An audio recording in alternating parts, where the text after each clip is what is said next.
Olá, eu sou o pastor Adejana Ramos. Nós vamos estudar hoje a lição de número 12, o reinado de Josias. Estamos estudando o livro de Reis, já estamos quase encerrando esse trimestre. A lição de número 12 aborda sobre o reinado de Josias. Tem como objetivo geral pontuar o avivamento gerado por Josias e como objetivos específicos evidenciar o encontro de Josias com o livro da lei, destacar a dedicação de Josias na destruição dos ídolos e identificar o retorno da celebração da Páscoa. Bem, em primeiro lugar, nós vamos observar as circunstâncias em que Josias ele reinou. É interessante, se você puder, normalmente as Bíblias de estudo têm mostrar para os alunos, até repassar para os alunos ou projetar uma imagem, se for possível, sobre a lista dos reis de Judá.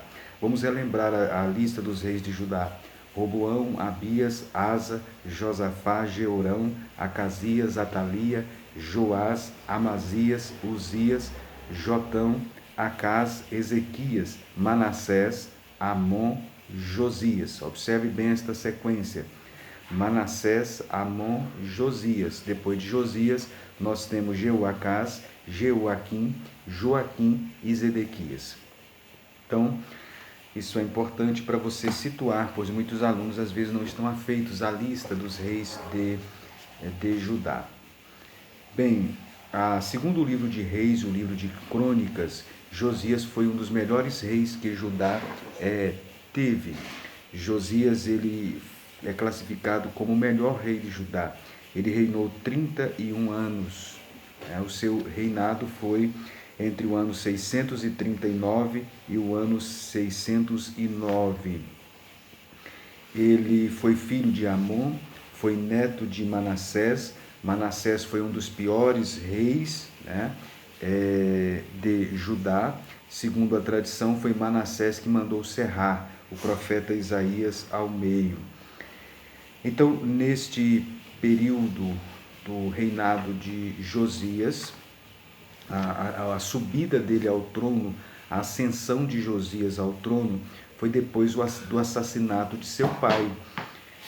Está em 2 Reis, no capítulo de número 21 e o versículo de número 23 e 24. Ele foi assassinado.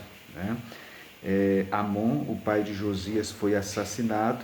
Ele foi alvo de uma conspiração e os conspiradores foram dominados pelo povo de Judá, favorável à dinastia davídica, e então entronizaram Josias com 8 anos de idade. Certamente, nessa sua entronização, o rei Josias, ele reinou por intermédio de tutores, até que ele tivesse então condições de exercer o seu reinado por conta própria, por iniciativa própria. Mas o texto bíblico não traz relato, não indica quem poderia ter sido o seu tutor. Provavelmente Josias era um sacerdote do templo, como foi no caso de Joás, que nós já estudamos. Talvez devido a isso que está então o seu fervor então religioso, o seu fervor pelas coisas de Deus. Talvez pelo fato dele ter sido um sacerdote, ele então sempre em contato com o culto, com os rituais, com a lei. Isso despertou nele então um fervor, um sentimento para com Deus e para com as Escrituras. O nome Josias significa Jeová sustenta. Jeová sustenta, o nome, portanto, bem sugestivo. Bem, Josias, nesse tempo de Josias, uma das coisas que nós podemos observar em relação ao cenário político, o contexto político do tempo do profeta, do rei Josias, é que durante o reinado dele, no Antigo Oriente Próximo, o domínio, o poder estava passando da Assíria para a Babilônia. A capital da Assíria era Nínive, foi destruída pelos babilônios no ano 612 a.C. e todo o Império Assírio foi destruído no ano 609 a.C. Josias, então, foi o último rei bom da linhagem de Davi antes do exílio babilônico. Isso está em Jeremias, capítulo 1, versículo 2. Além de Jeremias, também nós temos Abacuque e Sofonias. Jeremias, Abacuque e Sofonias foram profetas, então, para Judá neste período. Então, é bom você atentar que durante esse período, então, do reinado de Josias, os profetas, então, que profetizaram foram Jeremias, Abacuque e Sofonias, né? Possivelmente Abacuque e Sofonias são deste período. Então, eles foram profetas de Judá durante o reinado, então, de Josias.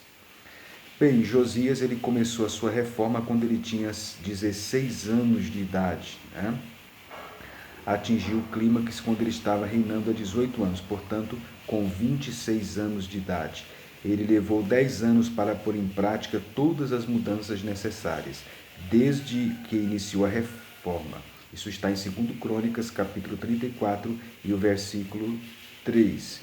Como Judá estava em estado de sucerania à Síria, então, nessa época, logicamente, ele usou de cautela, né? Devido, talvez, então, a esse período, então, que durou as suas reformas.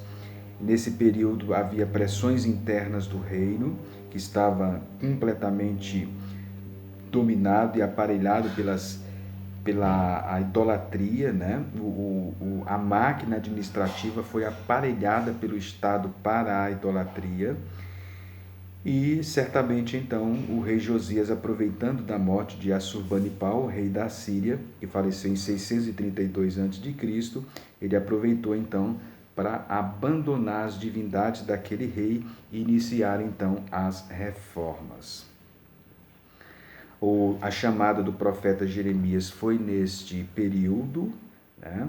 Isso está em Jeremias capítulo 1, versículo 2, quando as reformas tinham iniciado já aos 13 anos, né, do seu reinado. Bem, o profeta, inclusive, teceu elogios ao rei Josias. Está em Jeremias 22, versículo 15 e o versículo de número 16. Bem, outra coisa que nós podemos observar também é que o nascimento de Josias ele foi profetizado 300 anos antes. Isso está em 1 Reis, capítulo 13, e o versículo 1 e 2. Um profeta anônimo foi enviado a Jeroboão quando este estava sacrificando aos falsos deuses e falou o que está escrito em 1 Reis, capítulo 13, versículo 1 e 2, profetizando então o nascimento de Josias 300 anos antes de acontecer. Então, Josias foi a promessa de Deus sobre Judá. Podemos dizer também que foi uma espécie de figura do Messias, né? Ele foi a figura do Messias vindouro. Bem, foi morto no campo de batalha contra o Egito. A Bíblia descreve isto, né? Em 2 Crônicas, no capítulo de número 35. Bem, a revista ela não contempla tanto, talvez devido ao espaço limitado, sobre essas questões políticas, o contexto cultural e político.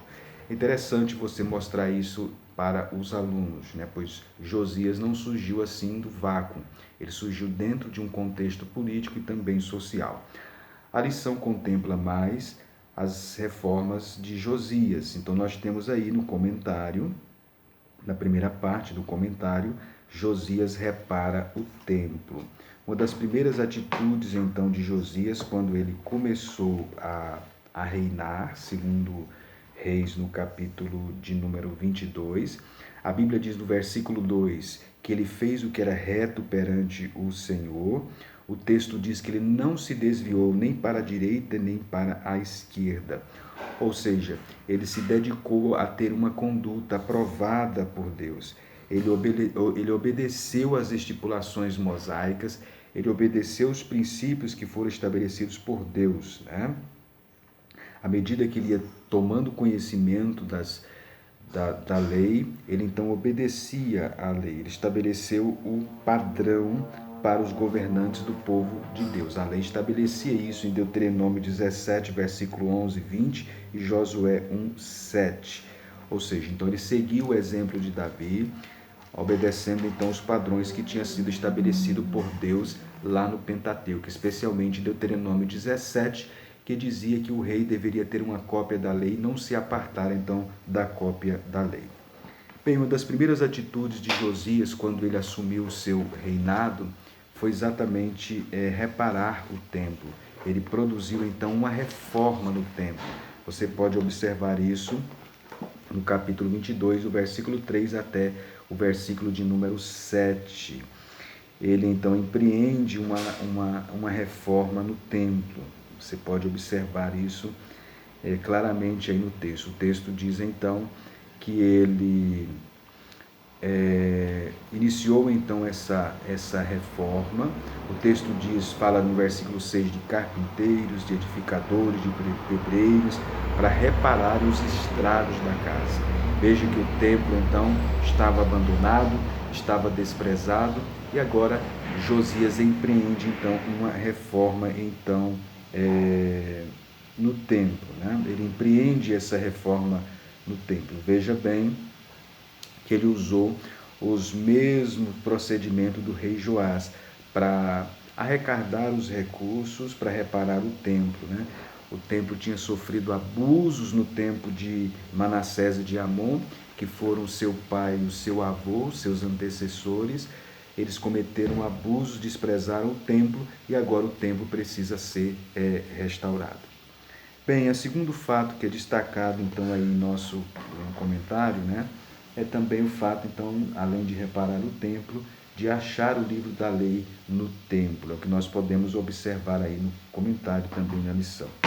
Enquanto eles estavam, então, limpando o templo, reformando o templo, a Bíblia nos diz, então, que houve a descoberta do livro da lei na casa do Senhor. Capítulo 22 e versículo 8 de 2 Reis.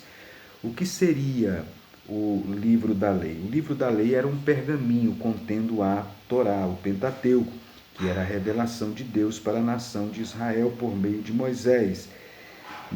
Manassés pode ter destruído todas as cópias, então, da época da lei de Deus, né? E essa pode ter sido, então, uma cópia que foi, então, guardada, colocada ali, próxima à Arca da Aliança, no Santo dos Santos.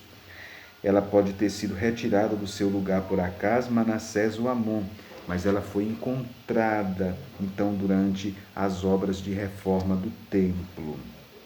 O texto diz que foi Ilquias, né, no versículo de número 4. O sumo sacerdote foi o responsável, então, pela organização da construção. Os versículos 4 ao versículo de número 7, o texto diz que ele era o guarda-roupa, né? Os guardas da porta juntaram o povo. Os guardas da porta aí está relacionado, então, às pessoas que fazem a guarda do templo, né? Bem, e o texto diz, então, que no versículo 9 e o versículo 10, que eles acharam o livro, o Ilquias, né? Disse o sumo sacerdote Ilquias ao escrivão Safã, que tinha achado o livro da lei na casa do Senhor, e o texto então diz que foi dado o relatório para Josias, e então foi ordenado a leitura, então, diante do rei. Essa leitura que ele fez diante do rei deve ter sido Deuteronômio 28 a 30, uma passagem que fala da renovação da aliança nacional e as consequências que iriam acontecer, né, com ameaças e maldições que iriam acontecer se eles não obedecessem o que a lei dizia e quando também violavam a lei de Deus. O texto diz então que quando Josias ouviu as palavras da leitura da lei, ele rasgou as suas vestes. Esta foi a reação de Josias, rasgar as suas vestes. Está no versículo 11. Isso fala de contrição. Isto fala então de lamentação, de sofrimento. O sofrimento de Josias brotava em função da culpa da nação de Judá por ter transgredido a lei. Então nós temos aí no comentário, na primeira parte, achei o livro na lei do Senhor, o rei rasgou as suas vestes, entendendo a vontade de Deus, né? O terceiro ponto que nós podemos então destacar aqui foi a consulta à profetisa Ulda. Nós observamos aí no versículo de número 11. O versículo de número 11, o texto diz que ele ordenou então que consultasse Hulda. Hulda, ela é citada apenas aqui no Antigo Testamento. Ela tinha um prestígio por causa do seu dom profético, embora não tenha sido explicado por que ela foi consultada em lugar de outro profeta, como, por exemplo, o profeta Jeremias ou o profeta Sofonias, que profetizavam então neste período. Isso está no versículo número 14. E o texto também nos diz no versículo de número 14 que Hulda era mulher de Salum, e Salum era o guarda-roupa do rei, ou seja, possivelmente aquele que guardava as vestes reais que era usada ou aquelas que eram usadas pelos sacerdotes. Ele cuidava então das roupas ou dos sacerdotes ou as roupas reais. Ela então foi consultada. O livro faz um comentário, a revista faz um comentário sobre esta questão, né? Ou seja, ela foi consultada, porque isso era normal dentro daquele contexto do Antigo Testamento. Algumas pessoas que tinham dons especiais, né, se consultavam então para saber a vontade de Deus. Hoje esses dons eles continuam atuando. Nós cremos então como pentecostais na atuação desses dons, mas nós temos a operação de maneira livre então do Espírito Santo. Logicamente, nós incentivamos a pessoa a ter uma comunhão íntima com o Senhor, e é necessário então nós, através dessa comunhão íntima, da palavra escrita, das escrituras, nós podemos conhecer também a vontade de Deus. Isso não impede que em algum momento Deus então se vale de uma pessoa que tenha os dons para revelar um elemento específico para nós, como aconteceu, por exemplo, com o apóstolo Paulo em Atos 13, o versículo 2, e Atos 16 e 7. Deus revelando, Deus dirigindo, Deus orientando em situações específicas também no Novo Testamento. Isso pode acontecer também nos dias atuais. No entanto, a Bíblia não nos incentiva a sair à cata de pessoas, né? A busca de profecias, enfim. Embora nós podemos buscar o conselho de uma pessoa madura, de uma pessoa que tem comunhão com Deus e de uma pessoa que tenha maturidade espiritual. O que é necessário é nós entendermos a vontade de Deus. Então, naquele momento, ele consultou a profetisa Hulda, né? Consultou a profetisa Hulda. Ela transmitiu uma mensagem a Josias por meio de seus mensageiros. Qual era o teor da mensagem? Primeiro, o Senhor confirmou que Josias certamente confirmou para Josias que Deus então iria mandar o castigo sobre Jerusalém, por causa da idolatria da cidade. Segundo a palavra pessoal do Senhor para Josias é que ele iria morrer em paz, isso está no versículo 20. O que queria dizer essa expressão que ele iria morrer em paz? Queria dizer que ele escaparia dos horrores reservados a Jerusalém. Essa promessa baseou na reação de mansidão e de humildade que Josias tinha para com o Senhor, né?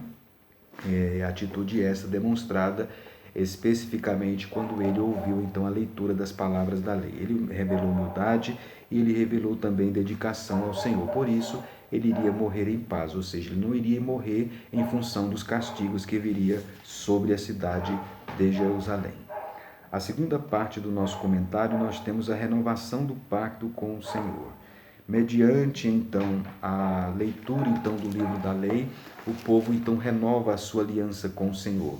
Isso está em 2 Reis, no capítulo de número 23, o livro da aliança, né? Talvez seja uma referência a Êxodo 20 a 22, o capítulo 23 e o versículo 33. Então, Êxodo capítulo 20, versículo 22, até o capítulo 23 e o versículo 33, poderia ser o texto específico que é chamado de o livro da aliança.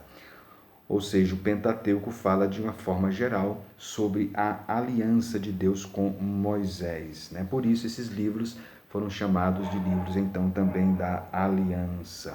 Os habitantes então de Jerusalém e de Judá, eles deveriam então obedecer esta aliança com o Senhor. E aqui então o texto nos diz que as palavras, né, do livro da aliança foram lidas também diante do povo.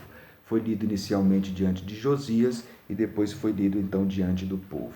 Mediante então essa leitura então do livro do livro da lei, nós temos então a destruição dos ídolos. Uma das reações que nós temos então aí na leitura do livro da lei foi a destruição dos ídolos. Você pode observar no capítulo 23 de 2 Reis, versículos 4 em diante. O texto diz que foi destruído o poste ídolo. O texto diz, ainda no versículo 4, que queimou-se tudo que fosse devoto à idolatria, né? Campos de Cedron, está no versículo de número 4. E o texto diz que as cinzas deles foram levados então para Betel. Betel, você lembra que ficava então no reino do norte. Betel ficava a 16 quilômetros ao norte de Jerusalém e foi um dos lugares originais onde Jeroboão I havia estabelecido um centro de culto apóstata. Nós já estudamos acerca disso. Betel ficava logo ao norte na fronteira de Judá, no antigo reino do norte, que agora então era uma província assíria de Samaria. Com o declínio então do poder assírio, conforme eu falei no início desse vídeo, Josias então conseguiu exercer uma influência religiosa no norte. Ele usou então as cinzas dos artigos de idolatria queimados para profanar o centro religioso de Jeroboão. Bem, o texto então diz de poste ídolo no versículo 6, eram os ídolos de Azerá. O texto também no versículo de número 6 fala,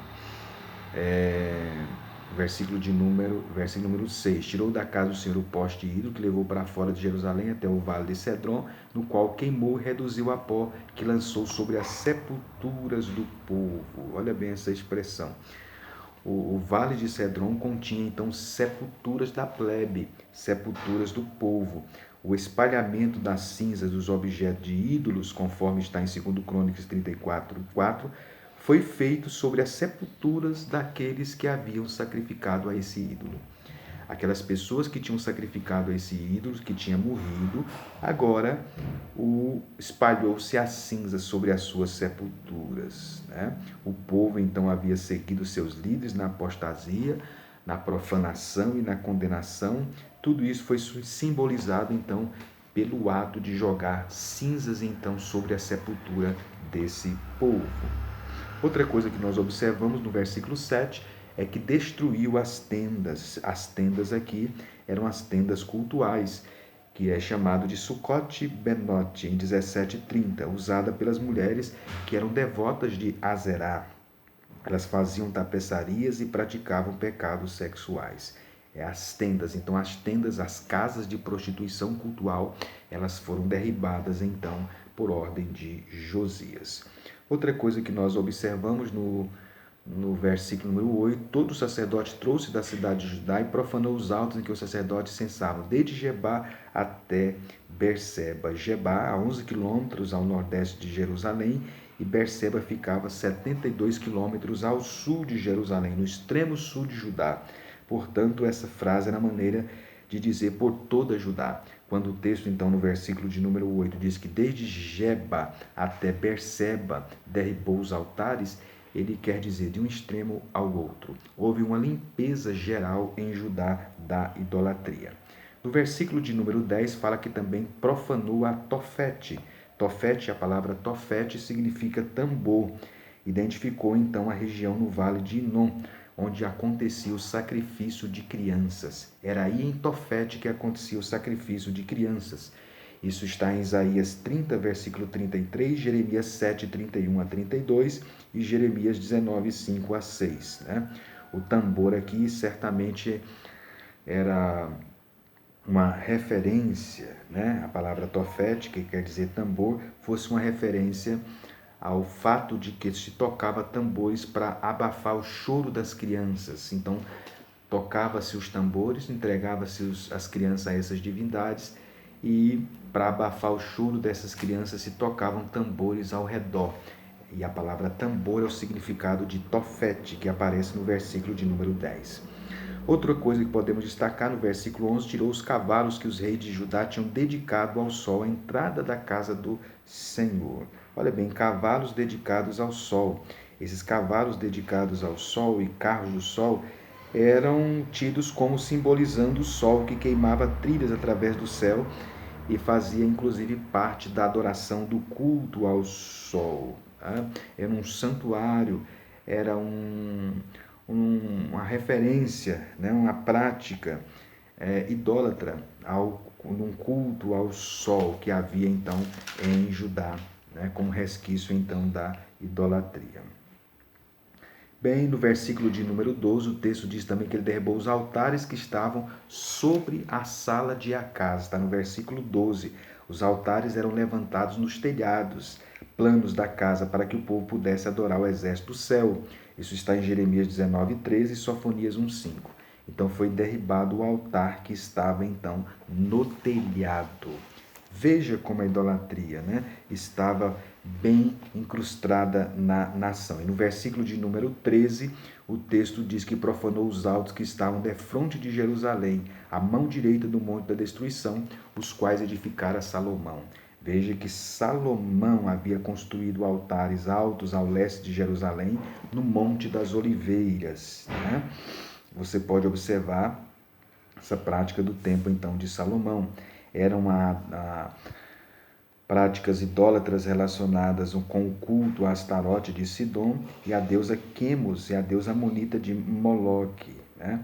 Ou seja, esses altares então existiam cerca de 300 anos. Eles remontavam ao período de Salomão, lá no tempo da monarquia unida.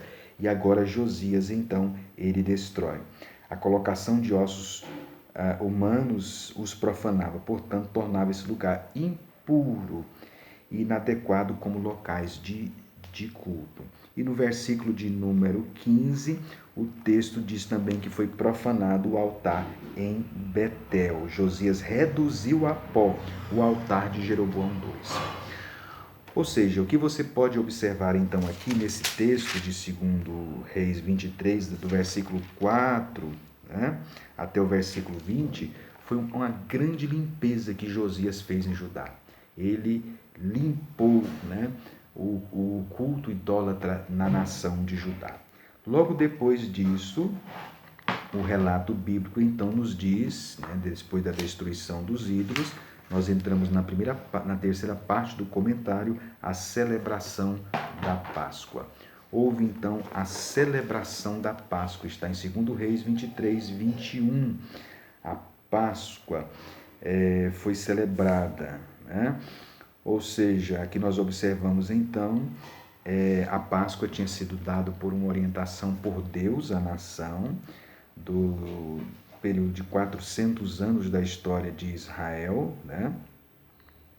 Ou seja, a celebração da Páscoa por Judá foi feita mais de acordo com as orientações dadas na lei mosaica do que qualquer outra Páscoa dos 400 anos anteriores à história. Eles obedeceram rigorosamente, né, o que a lei dizia em relação à Páscoa. Vocês lembram que a Páscoa foi observada no tempo de Josias. Nós já estudamos isso na lição anterior, segundo Crônicas 30. Nenhuma observância fora feita exatamente de acordo com a lei de Deus, desde o período dos juízes. Ou seja, desde esse período, então, não realizavam a Páscoa conforme Deus determinava. E aqui, então, nós temos a realização, então, da Páscoa. Né? Foi a maior Páscoa desde o período da monarquia. Desde o período da monarquia foi a maior Páscoa. A Páscoa, ela então comemorava a saída do povo do Egito. Era uma das festas principais então da nação. Ela era comemorada todos os anos na primavera, em 14 de Nissan, né? Que é o Abib, o mês de Abib. Corresponde mais ou menos ao nosso mês de abril. A festa então foi observada. Vocês imaginem então a alegria então do povo na celebração dessa festa e dessa renovação em Israel. Então, o que nós podemos observar? Josias então fez uma grande reforma religiosa da nação. Ele fez uma limpeza no templo, ele erradicou a idolatria e ele voltou à prática da celebração da Páscoa. Ele então mexeu nas estruturas religiosas da nação, promovendo então uma grande reforma religiosa. Esse é o tema então da nossa lição de hoje, o reinado então de Josias. Então, caro professor de escola dominical, que você então possa relembrar esses principais pontos com a lição.